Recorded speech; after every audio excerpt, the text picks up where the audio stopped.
Beyond Light kicks off the next trilogy of stories that we're trying to tell with Destiny. Players are going to go on a journey to discover the true nature of light and dark. It's the beginning of players learning more about the darkness, and in fact going so far as to wield it. It's about leaving comfort and safety behind, walking a different road than one that you may have believed you were destined for. What makes something bad?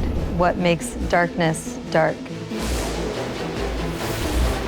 Who's right? Who wasn't?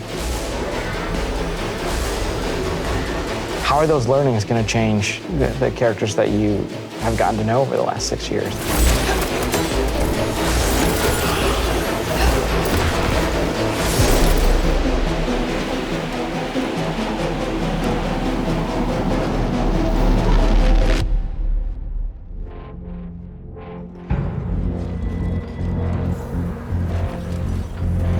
Beyond Light's really the beginning of a new adventure. Guardians, for the longest time, have been bathed in the light, sort of this altruistic force fighting back evil. And now we're starting to move into that gray area between the light and dark. If the darkness reaches out, we must reach back. I will not sanction this. In Season of Arrivals, the Vanguard is divided. You have some characters telling you, we should fight these ships, and we have other characters who are saying, no, we should find out what they want. We should get to know them and understand more. But it definitely comes to a head.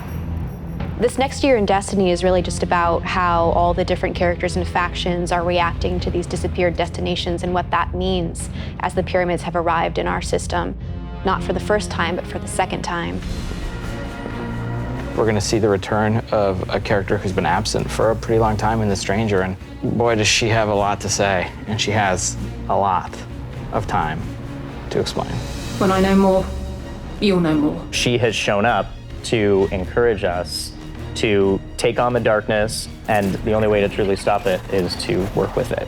And here comes our Guardian, right on time. Why did the darkness invite us here? Europa is literally like a time capsule.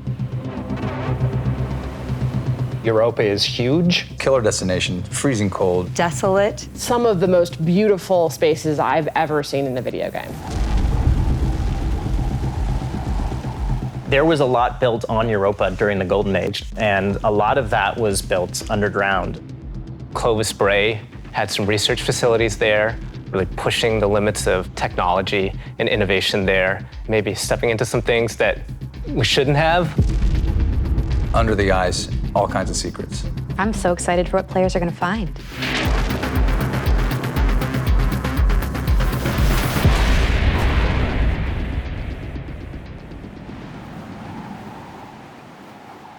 The storm on Europa was actually something we've wanted to do for a long time. We wanted it to feel harsh. The weather system is so awesome. Like, you're walking through an open space and all of a sudden things start happening. Coming across like Fallen or Vex for the first time, you can barely make out the glow in their eyes.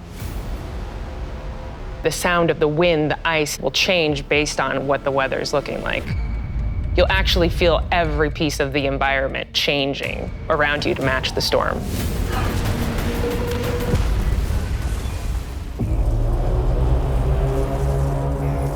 Europa itself is a pretty foreboding place. Aramis is there in advance of us, and she set up a forward base.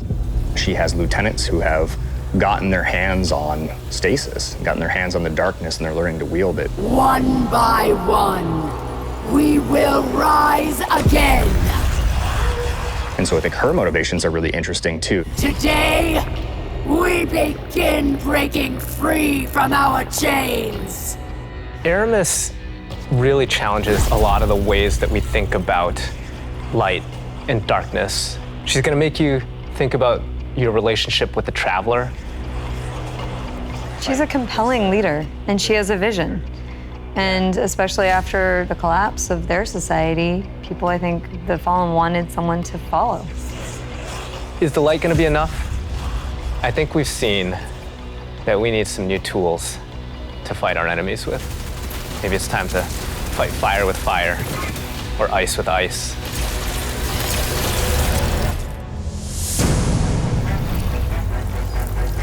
Stasis is, not just a set of new supers, but it's a new damage type. We've got Solar, Void, Arc, and now we've got Stasis. The idea for Stasis all really came back from the gameplay idea of freezing someone. That was kind of the theme that everyone kind of rallied behind. Dima's an amazing concept artist, had some images that really kind of put us on the right path. What really was landing with that was the more crystalline notion. So when we say cosmic ice, that's kind of where the cosmic comes in. Once he freezes solid, I'm able to hit him again and to shatter him in pieces. The pieces break apart and explode into sharp shards that can damage you. So all of that kind of came together when we landed on that theme.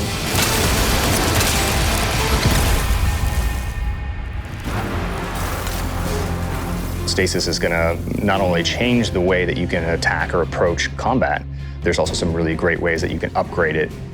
Then you start getting into like the more interesting parts, things that we're calling aspects and fragments, which are additional ways to modify your subclass. Aspects are a little bit more potent, and then the fragments are the things that are class agnostic, but depending on what your class is and depending on what your aspects are and how you want to play, you're probably going to be starting to select different ones in there. This is just the beginning for Stasis. We're going to continue to expand on it. We're just excited for players to get their hands on this.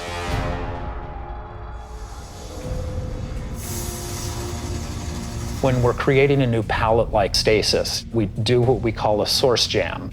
Everyone on the team blocks out about a week where we can say, okay, you're gonna go out into the world, microphone, recorder, record anything that reminds you of cosmic ice.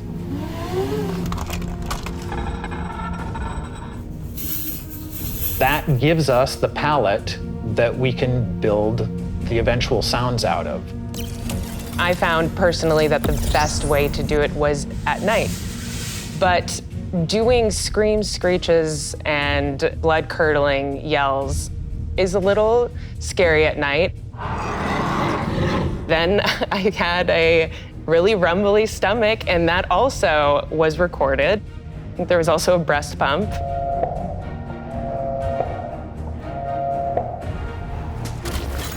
You have to make use of what you got.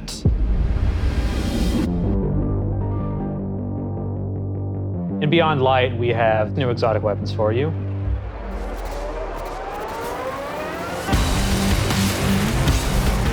No Time to Explain is coming back.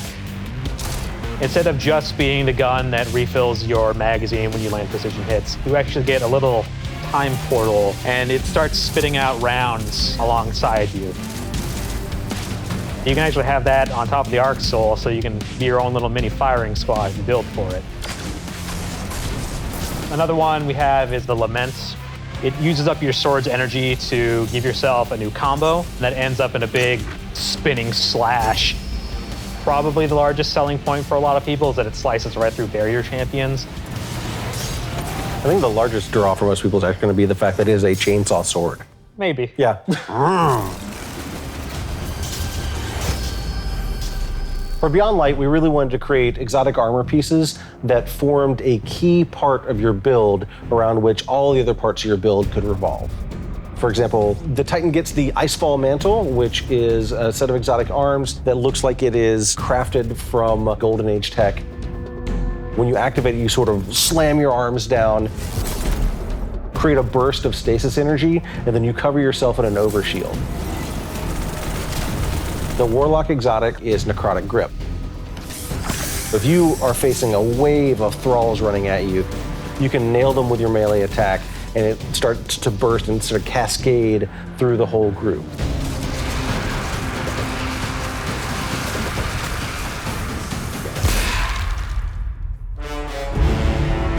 There's a lot there for newcomers coming in too. If you've got a friend who hasn't tried it out, it's a really great time to jump in on New Light, that entry experience for free players. Last year, when New Light launched, we brought back a small portion of the Cosmodrome. This year, we're bringing back a much larger portion of the destination. It takes some of the experiences that started with original Destiny 1, but puts them and stitches them together in a different way and adds new things and tells a different story. What you're gonna meet in this new opening experience is a character with not one, but two names from Fast and the Furious, Shah Han. Thank the light. I didn't think we had other Guardians on patrol here. What I love about the Cosmodrome is it feels like Destiny distilled.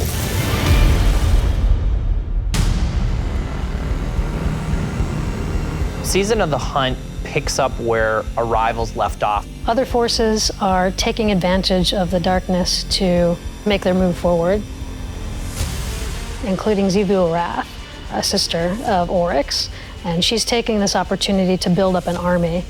And we're working with Osiris to try to stop her.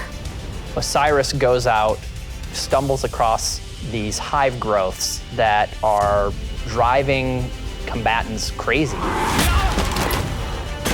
Osiris is in trouble, and of course, you're his only hope.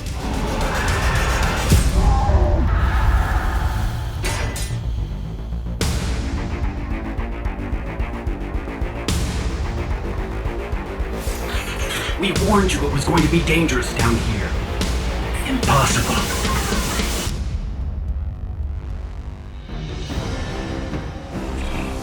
We finally catch up to what we saw at the end of Forsaken, where we saw Aldrin being brought back to life by a ghost.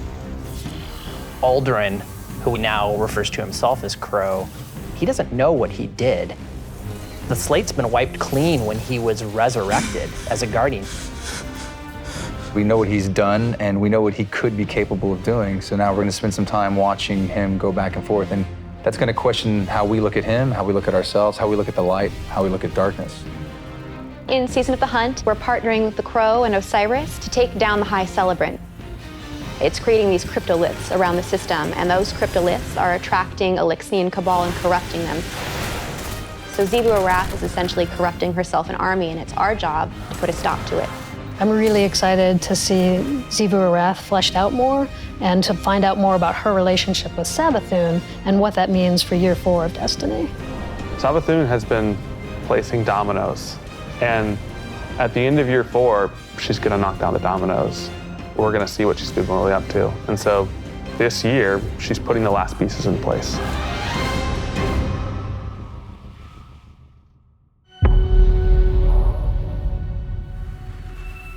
Destiny is just a really incredible world, and there are so many stories for us to tell.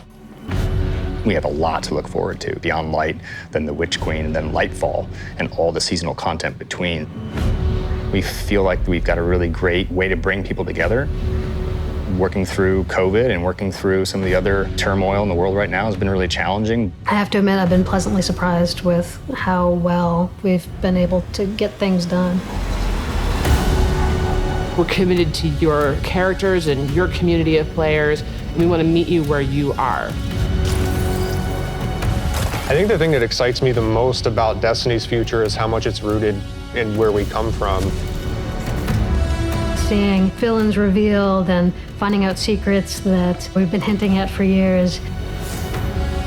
When I look at the team that we're building and continuing to grow and hire, the new leaders that are coming up in Destiny, that gets me super excited.